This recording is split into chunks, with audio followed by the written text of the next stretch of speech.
Good afternoon and welcome. I'm Sandra Peart, Dean of the Jepson School of Leadership Studies, and it's my very great pleasure to welcome you this afternoon to today's discussion of women's health and biomedical leadership from tradition to equity. As many of you know, this is a very special year in the Jepson School. We're celebrating 25 years of teaching for and about leadership. One way we do this at the Jepson School is through our Leader in Residence program. Leaders in residence have demonstrated substantial leadership experience and skill. They meet with our students in formal and informal settings, and they share their knowledge with the campus and the greater Richmond community at programs such as this. Past leaders in residence at the Jepson School have included Senator Tim Kaine, UR alumnus Leland Melvin, the astronaut, and Air Force Colonel and Medal of Honor recipient Colonel Leo K. Thorsness.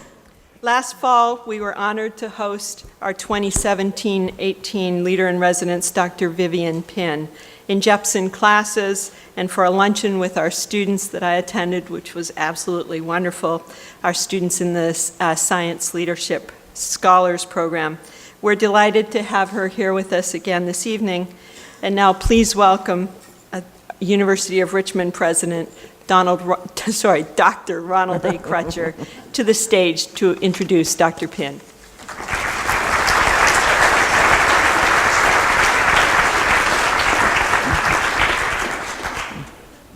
That's okay, Sandra. I just got off the phone being interviewed by a reporter. He's interviewing presidents who are over the age of 65. As he noted yesterday, my former board member at Wheaton College, Larry Bacow, was appointed the president of Harvard at the age of 66. I'm 70, and Carol Christ is 72 at Berkeley. So some days I can't remember my name either. But at any rate, thank you very much for that introduction, and thank you all for being here with us this afternoon. A little colder than I would have wanted. Betty and I were in California all of last week for the university, and it's a little startling to come back to this weather compared to that weather. But I'd like to express my deep gratitude to the Jepson School for bringing the extraordinary Dr. Vivian Pinn to Richmond as its leader in residence, and for today's important discussion on women's health and healthcare equity.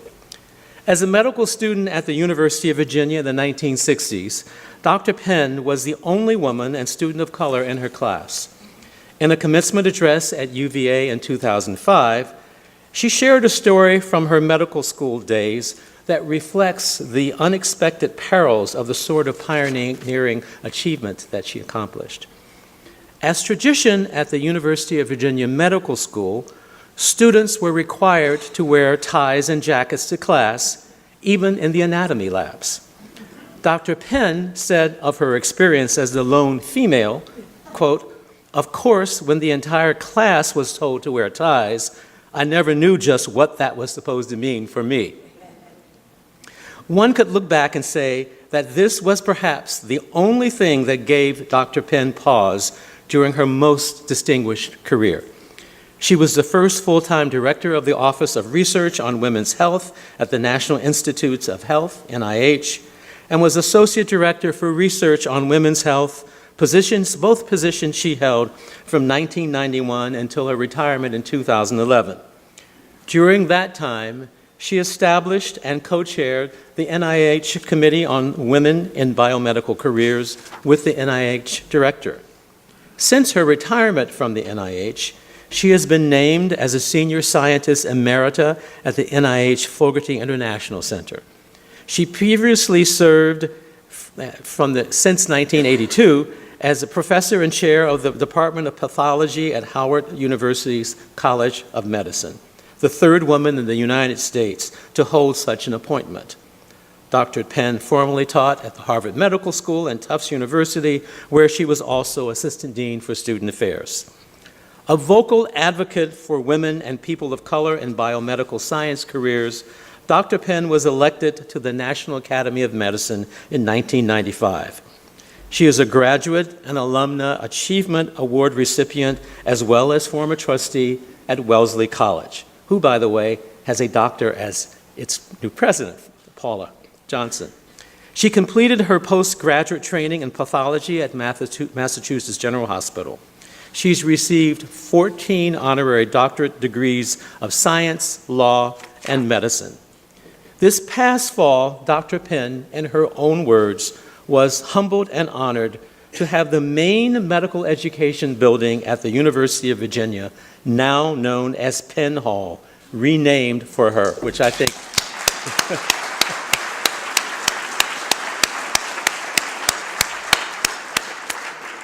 as well, the university established the Penn Scholars Program to support and recognize mid-level faculty in efforts to take their research in novel directions. As the University of Richmond educates ethical leaders who will pursue the unfinished work of ensuring equity in healthcare and in all aspects of our society, we are similarly humbled and honored to welcome you, Dr. Vivian Pinn.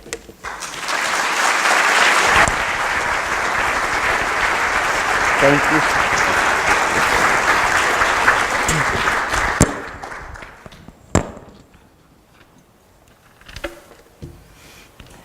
Thank you so much, President Crutcher. It's an honor for me to be here as leader in residence, especially after seeing the fabulous, outstanding ones who have preceded me. I'm not sure I belong in this series, but I've enjoyed every visit here and meeting with your faculty and your students and your administrators and your staff, so I'm really honored to be here on what is just a gorgeous campus. I'm sorry the weather isn't gorgeous today, but I'm glad to be on the campus, and I appreciate this honor. This is a wonderful honor for me. Speaking at an institution and in a school which focuses on leadership, I've not had formal training in leadership. My leadership came from more hard knocks along the way. So forgive me for those of you who are professors and teachers about what leadership is. But I want to give you some reflections on leadership as I see it from my career, and of course using the examples of my career in women's health. Now, as you heard, I actually was a professor of pathology, and actually the kidney was my specialty. And most people hearing that I was in women's health think that I must have been a gynecologist, because that's what they think of as women's health. And really are surprised when they find out that actually, no, I'm an immunopathologist. However, after 25 years in pathology, when I was invited to come to the NIH by Bernadine Healy, who, as you may remember, was the first and the only woman to serve as the director of NIH, who came to NIH in 1990-91 at a time when there was a lot of attention to women's health by the advocacy community, grassroots community, science and medical communities, and members of Congress, that we really need to pay more attention to women's health and in the federal government. And I had actually taught Dr. Healy when she was a medical student and happened to be in a meeting when they presented this new office that was going to be, that had been established, but they were just looking for someone to head it. And if I had sat there shyly, as I should have, I probably would have finished my career in pathology, been retired to a beach somewhere and not out doing this all the time. But instead, I put my hand up to make some comments about what I thought that office should do. And to my surprise, and actually to my great joy, a few weeks later, Dr. Healy called me and asked me if I would come to the NIH and head up this new office, because she had a conference coming up and she had to make sure she could announce to members of Congress who the new director of the office was going to be, because they were impatient with her for not having a leader. And of course my response was, no way. I'm a tenured full professor at an academic institution. Why would I give that up to go for probation in government where I won't survive anyway? Because I like to say what I think, and there's no way I would survive. Honestly, that's what I said to her. But she convinced me in that one meeting, you know, we need to give attention to women's health. She was a cardiologist, a lot of attention to heart disease and women's health, and that had been part of her focus. And I thought, I never made up my mind so quickly to do something as I did that day, thinking, the press is on this, the media is finally getting the message, the Congress is on this, there is attention to this, And I've been struggling for issues related to women's health, and if I can have a role in doing something about it, why not? So I made up my mind that day, went to try it, and retired 20-some years later and still connected with NIH. So government didn't kick me out. I'm surprised, but I lasted all that time. But it was a great joy. So what I want to talk about a little bit for the first part of my talk is really to talk a little bit about the evolution of women's health and how it's evolved into sex and gender, looking more at sex, or what some call sex and gender. I refer to as sex and gender factors in human health, and how this has really changed over the last 25 years. And then thinking and reflecting on some of the leadership experiences that I've had or had to learn how to develop and to deal with in dealing with multiple governmental agencies, dealing with academia, because obviously in NIH you're dealing with academic institutions across the country, dealing with members of Congress, some who were very favorable, some who weren't, medical and scientific professional organizations as well as individuals, community and advocacy groups, national interest and international, actually, interest in health groups, as well as individual women and men who would call our office or have questions about what was going on. So I'm going to start elemental, and I'm sorry, I'm not going to give you a whole disease spread, because I could, as they know, I'm here trying to watch because I get to talking about this and I go on, and they're going to cut me off. So I'm not going to talk about a lot of diseases. I really want to talk more about how this whole evolution of women's health research has resulted and influenced women's health, if you will. When I first went into that position, which was in the fall of 1991, and I'd go out, because people want to know, what is this Office of Research on Women's Health, and why is it there, and what are you doing? And I would ask a question, what do you consider to be women's health? Well, I still ask that question today, and over the years it's sort of changed, but not completely, because usually when I say, if I'm going to talk to you about women's health, what do you expect me to talk about? And of course I'd hear breast cancer, fibroids, pregnancy, and today I hear some other things, but still it comes back to those same things. So we know that traditionally women's health has been thought of, and in the time I was in medical school, what Dr. Marian Legato has referred to, and I think it's caught on as bikini medicine, women's health, the breast and the pelvic area, reproductive system. And if you look at, and this is what really sort of gave rise to the need for an Office of Research on Women's Health, was because most of the research that was called women's health research was primarily on women in the reproductive system, except for things like osteoporosis, which was seen as a women's disease. And yet most of the studies of conditions that affect both women and men were being conducted primarily, if not mostly, on male subjects. Now, there were some reasons that contributed to that, but the bottom line was, if you're going to study men, should you draw the same conclusions about how to manage health care for women on what you find in men? Are they the same in women and men? I won't use some of the terminology that some of the women in Congress use for that reference, but that was basically the thought. So actually, with the advocacy and scientific community raising questions, it actually began to get attention in the public press, and actually Senators Olympia Snowe and Pat Schroeder were the bipartisan co-chairs of the Congressional Caucus on Women's Issues, and they, along with, there were men, it wasn't just women, Representative Henry Waxman, and there were others who were working with this committee, and they started raising questions. So if you're going to look at, and I think it was very smart when they were looking at women's health, they didn't just look to see what's being done in terms of care.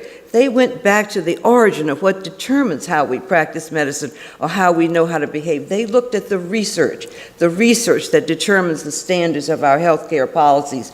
And they looked and they asked, of course, NIH being the primary funder of biomedical research, they asked, are women being included in studies on conditions that affect them as well as men, or studies just being done as men? And I don't know if you remember Pat Schroeder, but she, very strong voice, and she raised a lot of questions, questioning, when public funds are being used at NIH to fund research, what about things like taking aspirin for heart disease, where most of the studies that had been done at that time actually had all been done in men. So women were asking their physicians, should they take aspirin to prevent a recurrent heart attack or prevent stroke? And the research, the answers were based on studies in men. And that's one study that has been repeated over and over. But with that, moving on, it got a lot of press, and that was that NIH was neglecting women. NIH didn't like that, and so in response, NIH said that we're going to deal with this, making sure that women are included in clinical studies,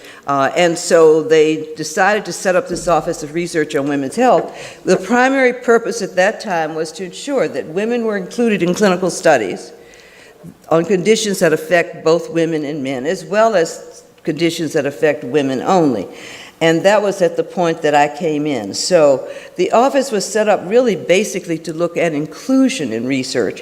But of course, you can't just put women in studies willy-nilly. You've got to have a purpose. So our mission evolved to not only making sure women were included, getting the policy, because it then became a federal law, and then making sure it was implemented. But then you've got to make sure that we have a research agenda, so we know what needs to be studied, so that you can apply the inclusion concepts to needed research based on scientific initiatives.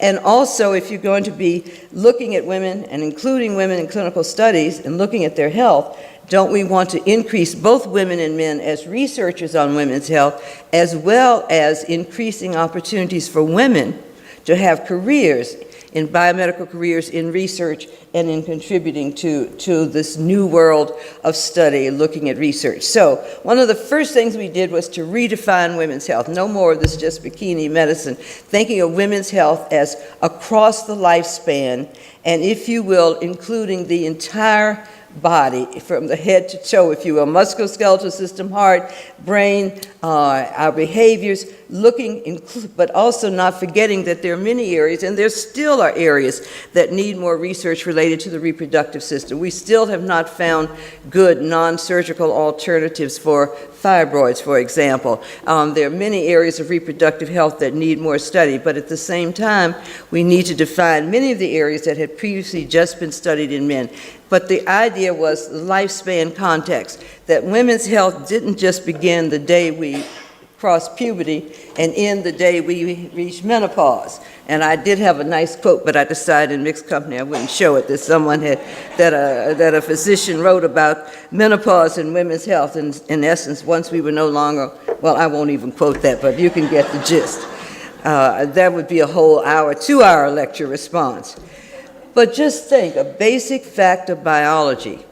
Everybody in this room, you knew when you were in kindergarten, nursery school, as Dr. Royal and I went to nursery school together, you knew then that little boys and little girls were different. If you think about that basic thought, you knew boys and girls were different, but the scientific community didn't make that a matter of scientific application until 1990. So it was something we knew, but somehow it escaped the principles of being applied to research. Second basic fact, just as we say women aren't like men, not all women are the same and not all men are the same. And to me, this represents, when we hear so much talk about health disparities, to me, health disparities research, or understanding health disparities, really relates back to looking at factors that cause differences in responses to interventions, responses to outcomes, responses in health status, based upon differences among different subpopulations of women and men. So to me, that is the essence or the basis of really, if you're going to approach health disparities, you really need to look at that approach to research. So with that, and with the office set up primarily to look at inclusion, and this is not going to be a talk on inclusion, but I have to tell you that's where we start. And I really think in 1990, when NIH changed its policy to recommend that women must be included in clinical studies, and then beyond that recommended that minorities be included, that this was then made a matter of public law. As far as we know, we're the only country in the world that has a public law that requires the inclusion of women and minorities in clinical studies funded by the federal government. It's applicable only to NIH because it was in the NIH Revitalization Act. But this law then, in essence, indicated or directed the director of NIH to ensure that when clinical trials are designed, that women, as well as members of minority groups who are affected, don't put everybody in a study just to say they're in there, but when they are affected, that they be included in clinical studies, and not just one or two to say I've got some women or I've got some minorities in the study, but included in numbers such that at least some determination could be made as to whether or not there are significant differences in the responses. Now, I was so proud because then I could show that we were including women and minorities in clinical studies in the data, so I was out talking about it, and then I got a couple of nasty letters from members of Congress saying, NIH is discriminating against men. You're including women and minorities in clinical trials. So I learned that when I talked about it, if it wasn't obvious, I needed to at least say it's assumed that men are already included in the study, and what this policy is doing is to make sure that women and minorities are added, so it's not just a homogeneous group of white males, which, when you're conducting research, that's a nice population. They're usually able to participate in the study with no problems. It may be more difficult to be diverse, but that's beyond the point. The whole point of this was, and this will sort of end my inclusion bit, is to make sure that when research is done, that it is applicable to each individual, and to determine whether or not there are differences in the effects of the intervention on the basis of sex or gender, or on the basis of race or ethnicity. That is essentially the basis of that policy that Congress did put into place. I want to just mention to you, and I'm not going to this because this has just happened, but looking at the lifespan view, there's something about women's health that we see is caught on many things that came up in women's health and now caught on in other areas. But this announcement just came out at the end of last month from NIH, and now they're using the lifespan policy not just for women, but the lifespan policy for all populations, because there have been those who are in the fields of pediatrics and looking at children and saying that children have not been included in many studies. Those who are in geriatrics saying, why is it that many people, and certainly looking at the older women population, I can support this, why is it that older women and men are not being included? So now NIH has put into place this lifespan policy to include across the lifespan everyone, not just women, but children and adults, women and men. So I just thought I'd mention that. That's a new development that just came through, but I don't have to implement that. I'm just telling you about it. So that's for you to know about. So when I first started talking about this and all this was going on, I'd have to go out and talk about, what is women's health and why is it important? And of course, I went through what I sort of intimated here, that women's health is more than just the reproductive system and more than just our breasts. To talk about why we need women in clinical research, why it's important for women. They said we would never get women to participate in clinical research. We found it was just the opposite. When we talked to women about clinical trials and clinical research, most often their response was, I didn't participate because no one asked me. How do I get in a clinical trial? And so we found that it was not as difficult as people had suggested it was going to be. We also had to really explain what clinical research was and protections that are in place and have been in place, especially following the Tuskegee syphilis study, or the syphilis study at Tuskegee, I should say, to put it correctly, and some of the bad research that has been done, especially on women in early years. I think that women's health, as we began, before there was this focus on biopsychosocial research and behavioral and social sciences research, we realized women's health was more than just our genetics, more than just our genes, more than just our biology, but includes a host of factors, which you're seeing now in all the talk about health and environment and all. We began really with focusing on that. And my major challenge was that there were those who said, okay, this office came about because Congress wanted it. So it's just being politically correct. And there is one clinical trialist whose name I will not call to you, but who I'll never forget because I can't tell you how many letters he wrote to NIH protesting that we were doing this. And when I was asked to respond, he wrote back saying he couldn't accept my answer because I was a woman and obviously I would support it, at which point it came back to me to respond, and I was able to write back and say, but all the data I gave to you came from institute directors, and every institute director, with the exception of one, is a male, so I think you can accept what they've written. It was an interesting time, and I'm pleased to say we've gotten past that today. I think we've made changes. I think that there is a difference in understanding, and I'm amazed sometimes for people who aren't even in research who seem to understand the difference that has come about by understanding that there is a need to look at both women and men in studies and research to understand whether or not there are differences. So with that, and looking at comparisons of males and females, And then there was this study that came out in 2001 from the Institute of Medicine, National Academy of Sciences, looking at whether or not we need to be looking at sex differences at the basic science level. And without going into too much detail, to me, this is a landmark study. Fortunately, our office was one of those, and I was the project director on this report, but it was one to look at whether or not it was important to look at the basic level, not just at clinical trials, and they sort of liked that title, Does Sex Matter?, thinking that would get attention, and it did. But looking at biological contribution to women's health, first thing it did was to define the definition of sex versus gender. But then the major point of this report was that differences between the health of men and women, not just related to our estrogen and not just related to our testosterone, but that there are differences in the genetic makeup of cells, going back to the cellular chromosomal level. And that if you really want to pursue looking at health issues for research, not women's health, but health research in general, it is important to look for sex differences across the spectrum of research so that you have basic science research to build your clinical studies on. We know that many causes of morbidity for boys and girls differ, not even getting before you even get to the adult stage, and that there are differences such as in heart disease, which is the one everyone uses, but it's a good example of where there are differences in how women and men present, the age at which we present, the symptoms at which we present, and how we may respond to therapy and what tests may show what. And we know that there are sex differences that have been documented in incidence, prevalence, symptoms, the age at onset, the severity, responses to therapy, what therapies work for such things as autoimmune diseases like lupus and rheumatoid arthritis and multiple sclerosis that are more common in women, but it does occur in men, depressive disorders, more common in women, eating disorders, and heart disease and cardiovascular disease. So why is research important? I'm talking about research. Why is research important? I took that position because, I had been pushing for more young people to think about careers in science and research, because I realized early on when my mother was dying of cancer, I thought, are we ever going to come up with a cure for cancer?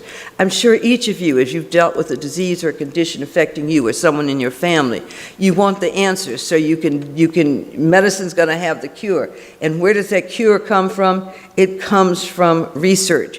And so I'd seen the value of research and the importance of not just looking for somebody else to bring it forward, but getting more of our young people to consider careers. So I did go, in spite of the fact thinking I might get kicked out of my job, but I did go into government because I thought it was an opportunity, and I'm so glad I did, because at least I had a small role in what we were doing to increase research and focus research in areas where there needed to be attention, and to really, with research, to help us fill in gaps in knowledge. That's the main thing that research does, at least to my way of thinking. And then that research has to be implemented, has to be incorporated into professional education, as well as community and public education, as well as healthcare and public policy.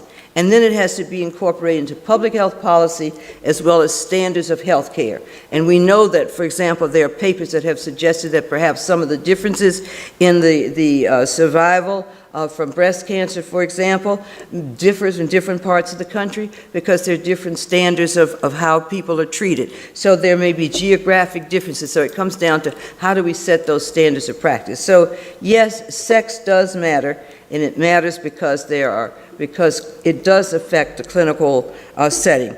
Now, I've talked so much on this, but I want to say a bit about leadership, so let me just quickly end this section. I want to just use heart disease as an example. Everybody knows, what was it, just a few weeks ago, everybody had on their red dress pin, and you knew it was red dress for cardiovascular disease.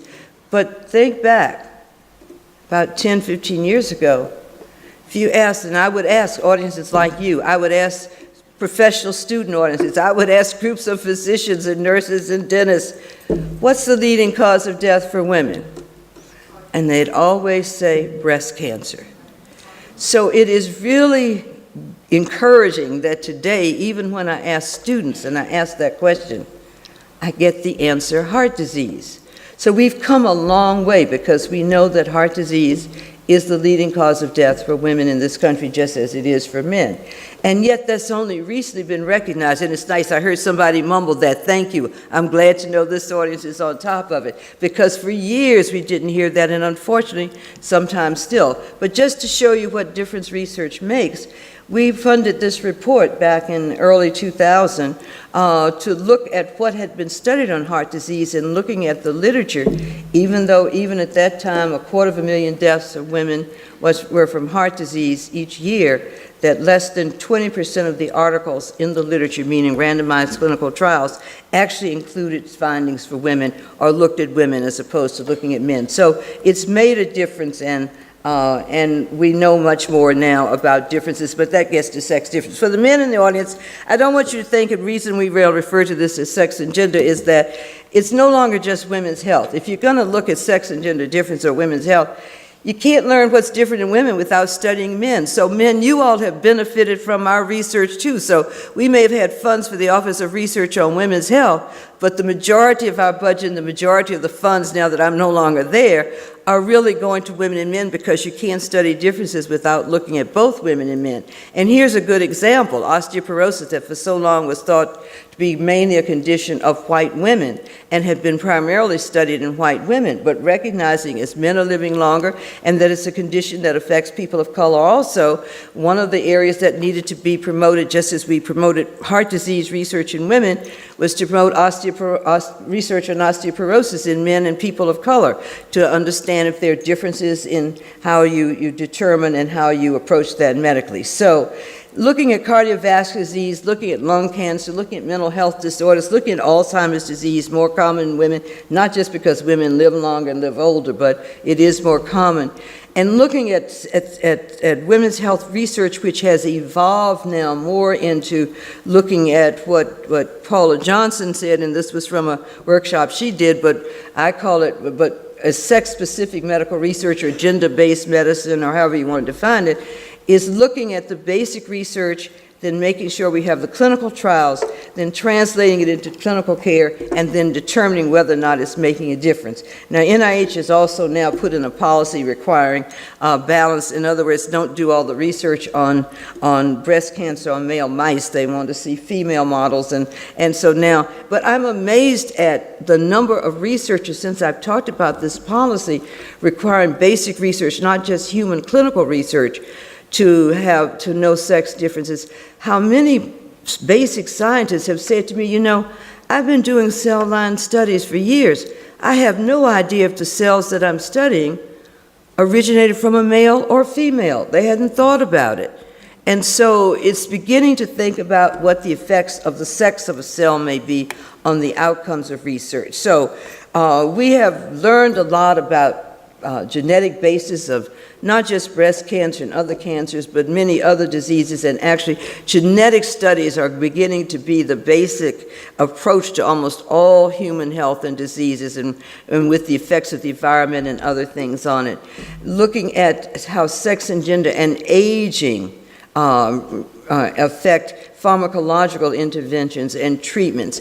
Looking at the data, and I didn't get into this menopause thing because that's another whole lecture, but that was a major study we did looking at the use of menopausal hormones as therapy, and looking and recognizing, at least from our major study, although with Dr. Kornheiser and Dr. Klein here, knowing the Women's Congress, those discussions get a little heated there about the pros and cons, but I still stick with the Women's Health Initiative that there are probably more risks than benefits, but something to discuss. What I think has been one of the most important areas, developments out of women's health research, and I'm pleased to say we helped to fund some of the basic studies on this, and that is the development of a vaccine. Just imagine, we've never had a vaccine. Here we talk about vaccines for the flu, we all could like to see that, but we've never had a vaccine to prevent the transmission of a sexually transmitted disease. We've never had a vaccine to prevent cancer. And along comes the human papillomavirus vaccine. And just think, it is the first vaccine that can prevent the transmission, in most instances, of HPV, which can lead to and cause cervical cancer. So in fact, it is an effective mechanism to help decrease and perhaps eradicate cervical cancer. And there's so many other disorders that I haven't mentioned. I know some of you have on your mind. Maybe say a little bit about those in the question and answer period, but I could just give you lists because we really had to survey everything related to women's health, and you would be tired of that by now. So let me just jump, because I want to get to say a little bit about leadership. Some of the challenges that I had, I think I've mentioned a bit, was changing the perception that what we were doing was being politically correct to showing that everything we did was based on science-driven initiatives. My credibility was at stake. I was not going to go from being a tenured academic full-time professor to being challenged as going into just being politically correct. So we did justify everything in that manner and continue to do that. We made great progress, I think, in showing that women and minorities could be recruited into clinical studies. It just took a little work, a little effort, and a little explanation. Usually that helped. And that there is much more to do in looking at evolving technology and evolving science. But if we think about women's health, we think about women's and their health, women should be thought of not just as those who are beneficiaries of health care, but as those who deliver health care. Women as caregivers, and I didn't go into that, but actually that's a whole nother research area, looking at women as caregivers and the effects on their health, but also as health professionals. Now, I've got 10 minutes to give you what I should have covered in 30 minutes, so let me see if I can quickly. I'm going to talk a little fast. Forgive me if I skip over some slides, but I don't want them to pull me off the stage, but I want to do that, and I want to have time for some comments from the audience, so it's not just all me up here. But as we think about leadership, and then leadership in science, biomedical careers, math and science-related careers, why do we want leadership? Well, I should ask probably the professors here, when you talk about leadership, what do you say are the main purposes? When I talk to young and not so young folks who are in their careers, entering or moving ahead in their careers about leadership, some of the points are, leadership can give you power, and you can use that in good ways, most often, hopefully good ways, decision-making ways, because then you're perhaps in a position to make decisions about what's happening, what's going on. You really need a little administrative acumen if you're going to be a leader. You've got to know how to deal with people and deal with administration. Is it because you've got some personal excellence, or if you're in medicine or science, you've got some unique skills or unique knowledge that you feel should put you into leadership positions? Is it because of an urge you want to be in charge? But beyond that, should you be in charge? Do you have the ability to be in charge? Is it for professional advancement? I think, and I hope we all want to be advanced in our professions, although I once was speaking to a group of women on the West Coast, and I was talking about advancement, and I was told by one woman not everybody wanted to be in charge. So I'm very careful about that, because not everybody, but I think most of us want to at least feel we have some control or have reached the epitome of our abilities. And it's also perhaps a matter of institutional equity. Now, the face of medicine and science has changed and is changing. And just compare my entry into our profession, and Dr. Crutcher referred to this, what we see in graduating classes today. Actually, the entering class this year for the first time had more women than men. This is my graduating class at UVA in '67. If you can't find me, there I am. That's me with all of my classmates. And yes, I didn't have a tie, but that day I had a dress that had a tie on it. So when they said ties for the picture, I rushed home and put on that blue and beige dress with a beige tie on it. So I had my tie on too. Now, I love, and especially Dr. Sullivan and others who've done a lot of work on why do we need minorities, why do we need women as researchers. And I like this because it points out the importance of having diversity in those who conduct research, but also what we all have to realize and I think take to heart, which is you don't expect women scientists to only work on women, just as you don't expect men scientists to only work on men. Don't expect minority scientists to only work on minorities. Perhaps they will, perhaps they won't, but there should be the ability to bring that energy and those what's the word I want, the thoughts and the perspectives into the research. So it's important to have diversity, but most importantly, it's also a matter of equity and fairness of opportunity for those who may wish to participate. And just briefly, looking at the changing face of medicine, if you will, for the first time this year, more women than men are enrolled in U.S. medical schools. That's the first time ever. It's been getting there. And I want to just show you what's happened in medicine. This is a representation of women in medicine looking back in 1970, the lowest chart, and you can see how it's steadily increased. And when I finished medical school was before 1970. I shouldn't tell you I'm that old, but it was before 1970, so it was down actually below 5% then. And then look at what's happened with pediatrics. Look at the male pediatricians has remained about the same, gone down a little bit, but women are obviously going up in pediatrics. Now, when I started medical school, I said I wanted to be a pediatrician, but I changed my mind because all the guys there thought if a woman was in medicine, you're good with babies, so they expect you to go into pediatrics. So obviously, I became a pathologist instead of a pediatrician. But women like that field. Look at surgeons. When I finished medical school, I'd had experience in transplant surgery. I wanted to do that. Very few places were taking women in surgery. That's changing now. So you can see some dip in male surgeons, some increase in women. In other words, we're seeing a change in opportunities for women in medicine. And this just to show you that the largest number of women in training today are in the field of internal medicine, but the largest percentage are in OBGYN and pediatrics. So, you look at percentage versus numbers, those are fields, but women are in almost every field there is. Looking at minorities, it's been interesting to see the shift. There's never been a parity with census numbers, which is what medical schools have tried to do, but there has been a change. But notice on this is the most recent data that just came out, and you can see, for example, that the Asian population in medical school has increased from 4% to 21%, but I'm going to show you that's not a big significant drop.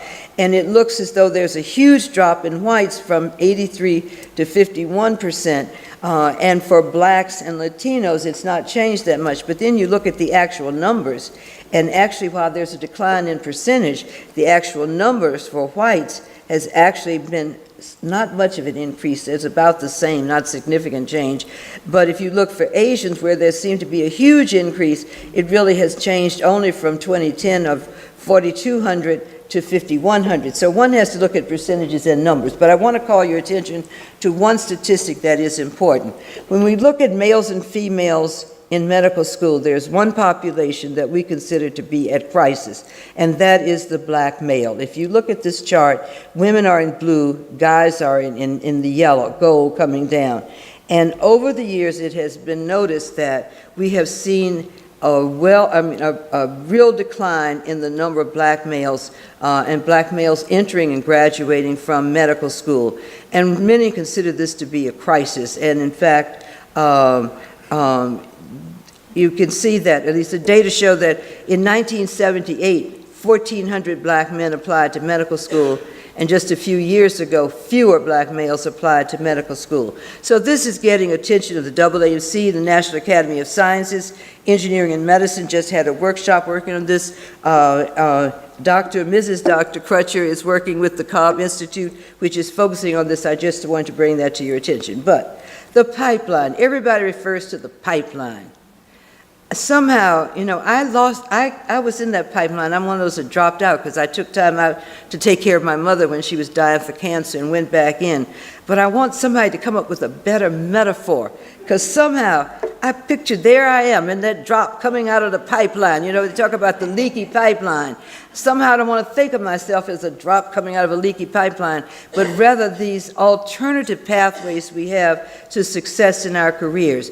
And if we think about what happens, and whether this is in medicine, science, or any other field that you may be in, if you think about it, we lose our young people across the span of those careers at the transition points. How many say they're going to do something when they're in elementary school and they get to high school and they're directed into other areas, or they can get directed into courses that won't take them there? Or the same for us in sciences, and we lose them at the transition points.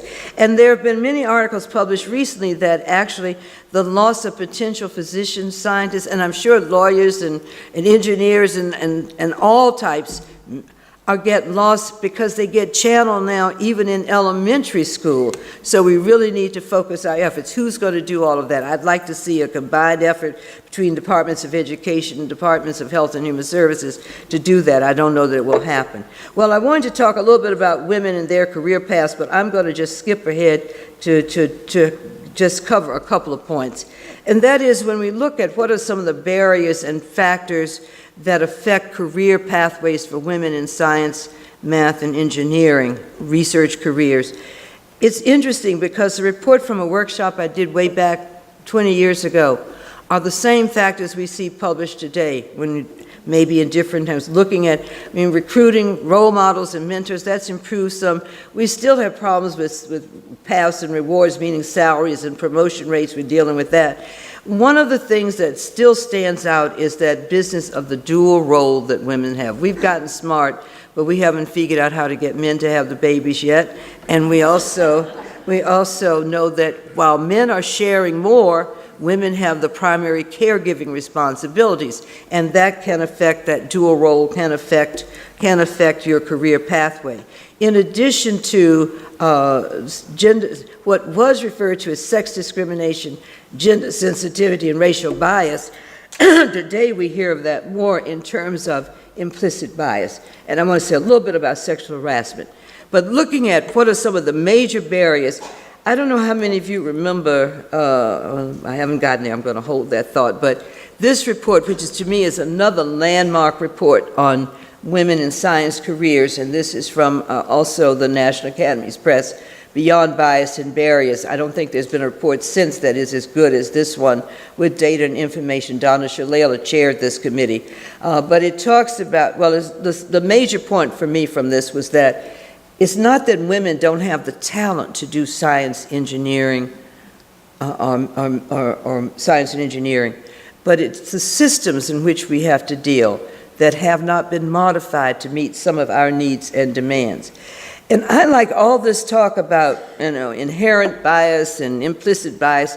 To me, it comes down, and the way I think about it is that we have to face and overcome historical and traditional stereotypical attitudes, because isn't that where bias comes from? It comes from attitudes we find is sort of what we grew up with, what we see as our tradition and forming our mind. And sometimes they can be overt, sometimes they can be subtle, it can be unconscious, they can be intentional. And just to give you an example, though, going back, and as I get older, I don't mind showing you some of my old pictures, so some of you may have seen them. I would never have done this 10 years ago, but you get to a certain stage, you don't mind. Frank's known me that long, he's seen them anyway.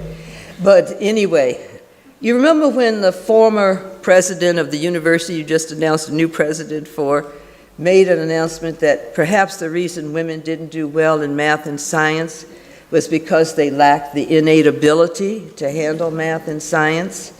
And he later said he just made those comments to stimulate discussion, and he did. Discussion's still going on today. So there was a lot of debate about, was that really the case? And actually, with those comments that really led to that report, Beyond Bias and Barriers, that was why we funded that report. But also, was that the case, or were there other correlates that affected the advancement of women in biomedical careers? And in Time magazine, and there were many magazines, but I had to cut down the slides that carried articles, and they tried to do a morphological correlation.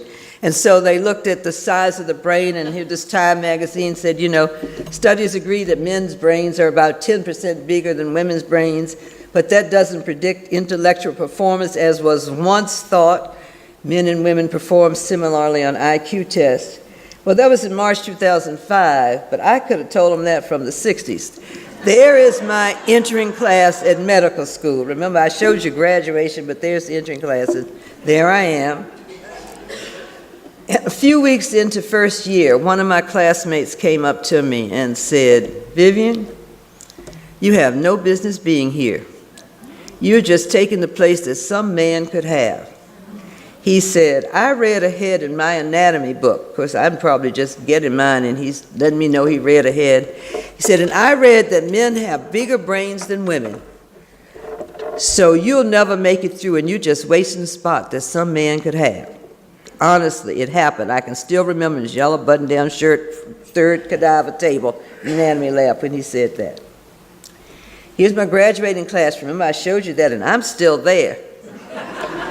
but he isn't. He flunked out second year. True story.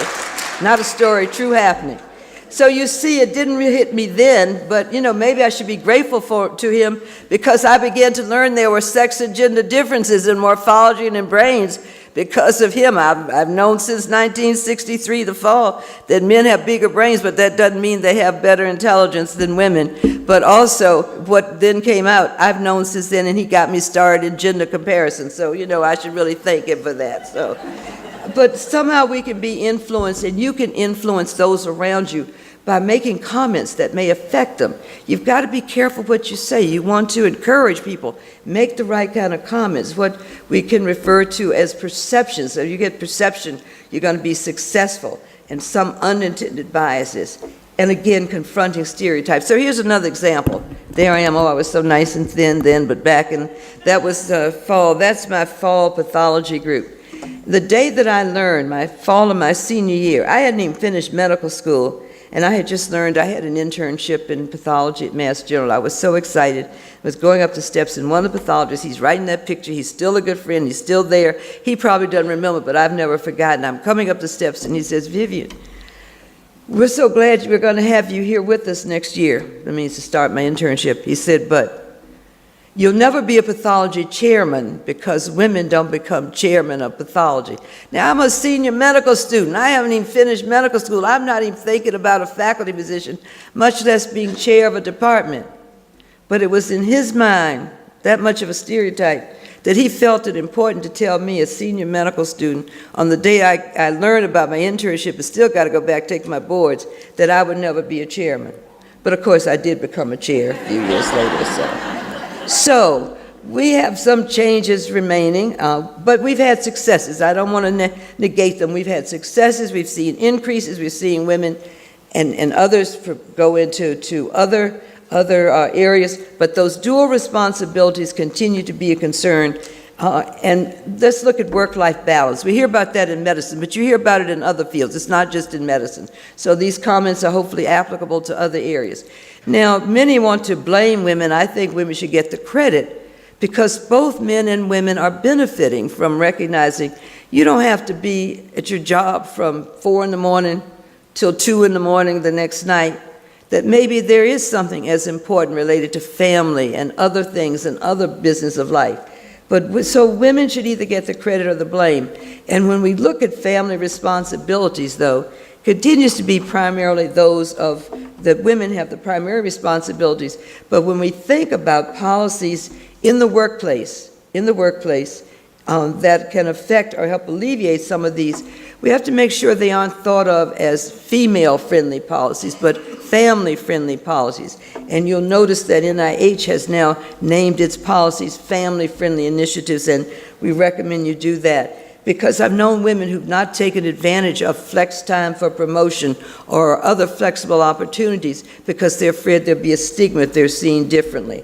And this was just to show you that women are as good as men in success rates for applying for NIH grants, but they don't apply as often as men, and that there is still a gap in racial disparity in funding of grant awards. I'm pushing to the end here before you pull me off. I'm pushing to the end.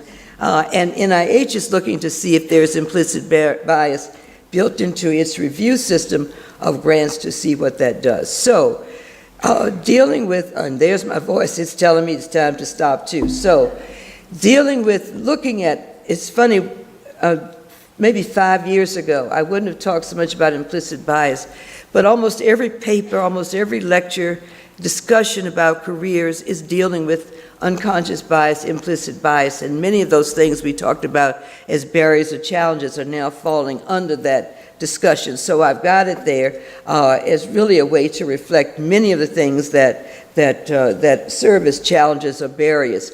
And how do we deal with that? You need support from the top down, whether it's in a department, an institution, an organization, to carry down. And I just want to mention one last point, and then I'm concluding, that sexual harassment, we're hearing a lot about this in the news, but going back several years ago, we didn't hear much about sexual harassment for years, and then finally, there began to be a lot of articles in the press coming out of scientific institutions about sexual harassment, most often campus levels, undergraduate levels, but also for postdocs and those in graduate studies. But coming out of the best institutions, you know, I have many articles just to show you in the Navy, looking, you know, is it that sexual harassment is increasing, or is it that it's just getting more attention? So we on the Committee on Women in Science, Engineering, and Medicine of the National Academies of Science, Engineering, and Medicine wanted to find out if this was truly a factor affecting, what was the prevalence, and was it truly affecting the career paths of young women or men? And we know that this happens, sexual harassment happens to men as well as females. So we had a workshop, and from that workshop, set up a committee that is coming to an end right now to look at the impact of sexual harassment in academia and the career choices of women in science, engineering, and medicine. Now, I want you to know this is chaired by Paula Johnson, who is currently the president of Wellesley College, and I think it's great because she is a physician as well as a college president, as well as Sheila Widnall, who was the first female secretary of the Air Force, because we know these issues exist in the military also. And this report is due out in June. And this report has been underway, this committee has been underway for a little over a year and a half, long before the current press for the issues we're seeing right now. So it was a well-timed report, a well-timed study, and I know it will be well done with these co-chairs, and hopefully that will help us. So what have I been trying to say as I'm pulling off the stage? From entering into, and actually what I'm saying related to science, engineering, and medicine really to me applies to almost any career that is applicable almost any place, I would think. And that is from getting into the area to being in a leadership position or being successful. You want the inspiration. Why do you want to do it? You've got to be inspired to do it. You need role models. You need mentoring. You've got to have the academic preparation. You want to have access to being able to get into the field or into the study, and you want to be able to graduate, not just get in and flunk out.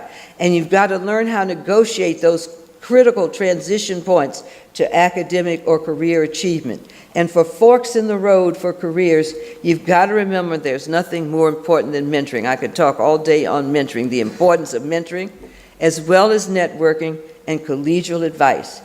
Mentoring, whatever you call it. When I was coming up, we didn't call it mentors, but I had mentors. I have mentors now. Some are younger than I am, but they have experience in other areas and they can help me. Mentors are so important.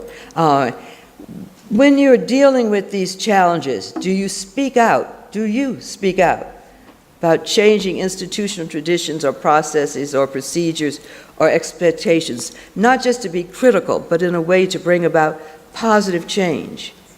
Do you try to address implicit bias on your own level as well as an institutional level? Have you ever confronted someone for someone else, one of your colleagues, that you thought was experiencing bias? Or did you turn your head and walk away? Did you ever think to do that? If you're going to be a leader, at least my way of thinking, you got to know where you're going before you can lead someone else.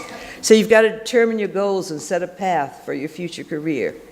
You need to seek mentors and advisors who not just going to tell you what you want to hear, but who can be a positive influence and give you realistic advice for decision making. And you can face potential obstacles with knowledge that it may not be easy, but you can overcome them. So making progress in leadership depends on each of us taking action within our institutions, our professions, but it's not just everybody else's responsibilities, it's our own too. So we need to also address our own personal interactions and attitudes. And key words: networking, mentors and advisors, negotiating skills, learn how to negotiate, get what you need or find out what you need.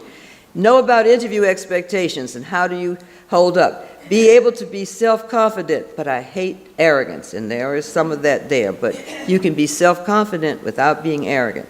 Know where you want to go and what you're inspired to do with your career, and go for it.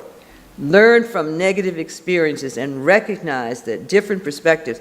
You can criticize those who are leaders, but when you get to be in that leadership position, you have to make some of those same decisions. You may be surprised how difficult it may be, and that you may make some of the same decisions that you would criticize someone else. So you've got to always put yourself in the next person's shoes. So I end with this, which is, and I think I was telling some of the students this morning about this. think as you've gone through your career, even if you're just a student now or if you're a senior person, and think of the people and the events that helped you direct your career, that took you forward. Learn from the good things that happen and from the helpful folks and carry that forward. What do they say? Pay it forward. But also learn how to avoid being yourself like those that had a negative effect on your life and career. I was telling the students this morning that in medical school there was only one senior woman physician faculty member. And she gave me and the nurses a hard time. And I've never forgotten that. Here was the one woman senior physician who could have helped women nurses, women medical students, and she was harder than anyone else on us. And I think that's how I got into mentoring of students, because I didn't want another student to come through like I did and see a woman professor that male or female didn't feel they could go to or reach out to.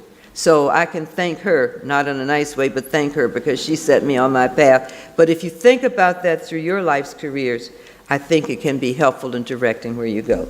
I talked so long, I apologize. I didn't hit on all the topics of women's health, but the bottom line is from tradition to equity, for gender equity and diversity, institutional transparency, fairness and accountability, and thank you for not dragging me off the stage. Thank you.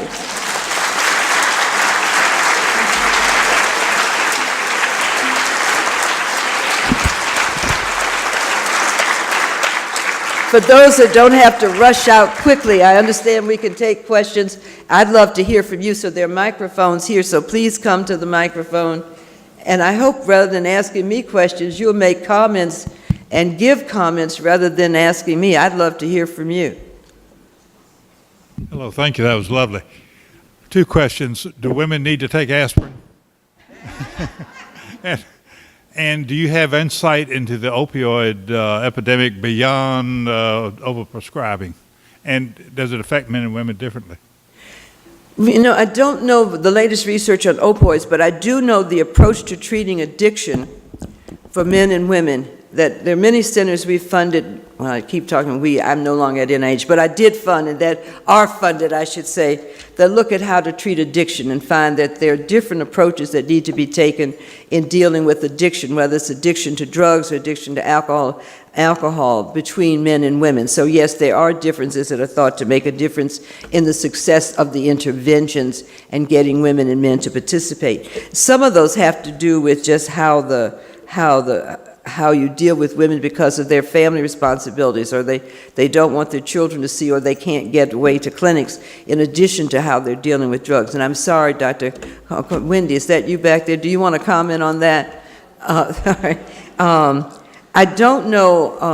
I'm really concerned about the opioid epidemic. I must say that that has all exploded since I left, but we could see it coming with the overprescribing. And as one with a bad back, I keep thinking, you know, I've got to walk around in pain because people have been abusing it, but isn't that how we got where we are? And I cannot understand physicians overprescribing, and so I don't have the answers for that. In terms of women and aspirin, the answer is that women can take aspirin, but that has a different effect. They still have the same clots in the leg and some of the same side effects, but it's more apt to prevent, oh, and I'm just blanking on this, you would ask me and I have a slide.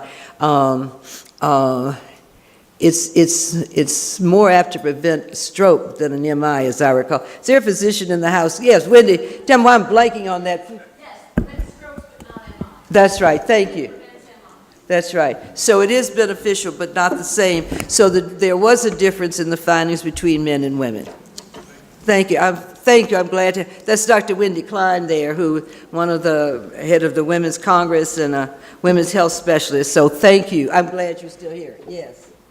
How successful has the movement for all youth to get the HPV vaccine been? I have a slide. I took it out that I should put in because to me, I have to talk about it because I think it is one of the greatest pieces of research. Actually, the 2 guys, I'm not speaking from the pharmaceutical point of view, the 2 guys who did the original research are actually at the National Cancer Institute at NIH, and I did get to know them, and they're still doing research on it, and we did helped to contribute to the clinical trial, so I'm free to talk about it because I really had some personal involvement. I didn't have anything to do with science, but I helped to fund it. That gives me a right to say something. But one of the slides that I show is that, and one of the points I make is that it's a great disappointment. There's some other countries where HPV vaccine is now, and even some African countries where there's a greater percentage of young people who are getting the vaccine than in the U.S. And I sort of refer to it as the socio-political effects of science, which to me made me think, and sometimes incorporate this when I'm talking to people in science, that we as scientists have to sometimes sit back and realize that we're not exempt from the political world. Because remember when that vaccine came out, it was during one of the presidential elections. It got caught up in the campaigns. It was like, who should be telling us? The schools making decision, the parents making decision. Is it going to cause more sexual promiscuity? And I think the true science of that vaccine and its importance got lost in all of the other discussion. I'm getting older, so I don't remember all the figures like I used to, but there are figures that show that we're way below where it was expected to be. Although there has been a decline in cervical cancer, the feeling is we really could almost completely, you won't maybe completely, but almost eradicate it if we were to do that. And now that the vaccine is being used in boys, and then it was beginning to get attention because of the throat cancers that were being seen, especially in males, getting a little more attention. But I think some of that socio-political, that's the best term I can come up with to describe what I think was a negative influence, is waning now, and it seems to be getting more acceptable. But we are nowhere near where it was expected we'd be. Some thought it was that the pharmaceutical company was pushing it, and I had to be very careful and still be very careful that I'm not pushing a drug for a pharma company. But I think all of those factors have made many lose the importance of the science. Think about it. The first vaccine ever, we still don't have a vaccine for AIDS. We still don't have a vaccine that's working for all flus and colds, and there are other vaccines, but the first vaccine ever to prevent the transmission of a sexually transmitted disease, and that could prevent cancer. That, to me, is a major breakthrough. I think it's major science. And actually, Doug Lowry and one of the guys working with him just got the award from New York, the one that's the pre-Nobel Prize. But anyway, I'm glad to see they were recognized. I'm glad you raised that question because I feel very strongly about it. And it means that we as scientists have to think beyond just being excited about our science. We've got to think about how we can present those scientific findings to the community in a way that the science, the beauty of the science, doesn't get lost because of other kinds of considerations. I didn't mean to go to sermon about that, but I feel strongly, as you can tell. Yes. Hello, thank you so much for coming. I have a question about birth control for men. I recently read a study that was done in India about a birth control that was developed in a pill form for men, and it was successful in preventing contraception and all that stuff, but because of the side effects, it wasn't released to the public and given as a distribution. I'm wondering if you can comment on that as whether or not it's the stereotype for women to always be in taking birth control and whether or not there's a movement in science to look for other alternatives. Unfortunately, I don't know about that study in India. And right now, how do I handle this nicely? Let's see. We don't have the answers, and it's true. And even, when the female contraceptive, the female diaphragm came out, and female condom, I'm thinking, came out, but it really wasn't successful because many of their male partners, especially in areas like in areas of Africa and some of the poor areas in this country where HIV was prevalent and where women wanted to protect themselves, but their male partners would not allow them to use the female condom, and they were rather cumbersome anyway. We've tried to see how this can work both ways, and there's so much cultural stuff there. I don't know about that particular study in India. One of the things that I do know is I wish we really could just talk about contraception as part of women's health and not as a negative or a political thing. And I have a slide I show in smaller audiences that say women's health is more than abortion and contraception. I hope we can get that past that. But yes, the burden of contraception tends to be, many men don't want to get their tubes or their vas tied, you know, what do they call it? Thank you. So, but we need something that, and I hope research is going on. There was a time, a great effort where there were meetings looking at male contraception, but I'm not aware of any major breakthroughs recently. Does anybody else in the audience know of any major breakthroughs? I don't know. I'm sorry I don't, but it's an important issue because you're right, the burden of contraception should not be just on women. Yes. First off, thank you very much. It was an amazing talk. So I love that you pointed out the concept of these implicit biases and how they affect, right, how we see biomedical research. Mm-hmm. And I love that you talked about lack of role models. I would, specify it to culturally relevant role models.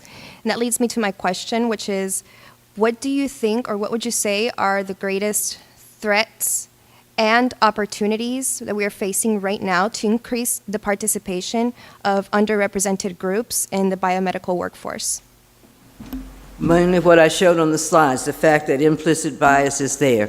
I think we've come a long way. Let me just say, we've come a long way, but unfortunately, there's still some subtle, sometimes not so subtle barriers that are put up. It's interesting, as you probably, you're not the one in neuroscience, but someone was talking about being in neuroscience, and there was a report from neurosciences meeting that there was and then there was another one from a meeting of Silicon Valley engineers where comments were made about women and looking at women who were there because of their brains and their intellect, but they were being treated as sexual objects. So, you still have that kind of sexual bias that has to be dealt with. But it's not rampant, and what is important is that I think this whole business about sexual harassment is hopefully going to help us get around that. Recognizing the importance of those who, well, there's an article that was in Science Magazine by a guy who was on the faculty, I believe it was at Virginia Tech in Virginia, who talked about a negative experience he had where he walked in, and because he was black, they told him where the deliveries would go. This was recent. I mean, that used to happen years ago, but this was recent. It was in Science a few months ago, and how he'd gone somewhere else, and they told him deliveries were somewhere else. But he was an outstanding scientist, and he was there for a faculty position. But what I like about his article is what he said was, which is what I want you to keep in mind, what he said was, in spite of the negative things that I've experienced, I enjoy being a scientist, and it's worth it. So that's the message I'd rather you keep in mind, that, it isn't going to be a perfect way, and there are going to be some you have to convince. There are going to be some who are concerned about seeing the shifts in statistics. But just remember, it's worth it, and you just go for it, and you just have to let some of those things. Well, I can't say everything's rolled off my back. I got a few scars on my back, too, but you just keep on going, and that's what you have to do.